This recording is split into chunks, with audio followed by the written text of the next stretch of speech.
Au moment du solstice d'été, lorsque les jours sont les plus longs, le soleil se lève juste à l'angle du temple nord.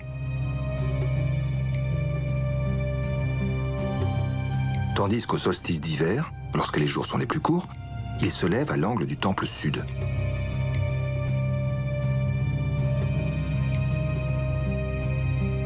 À l'équinoxe, lorsque la durée du jour est parfaitement égale à celle de la nuit, le lever du soleil a lieu derrière le temple central.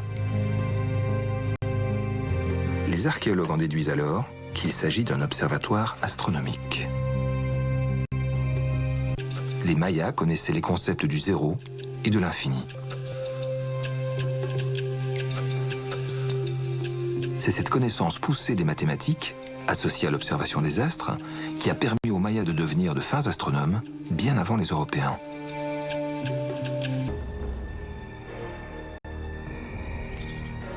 Dans leurs chroniques, les conquérants espagnols mentionnent l'existence des milliers de codex qu'ils trouvèrent en arrivant au Mexique. Les missionnaires confisquèrent les textes sacrés des Mayas, considérés comme l'œuvre du diable, et les brûlèrent. Pour la seule année 1562, l'archevêque du Yucatan, Diego de Landa, envoie au bûcher 27 manuscrits. Le fanatisme des moines franciscains ne connaît pas de limite. Seuls 4 textes échapperont à la destruction.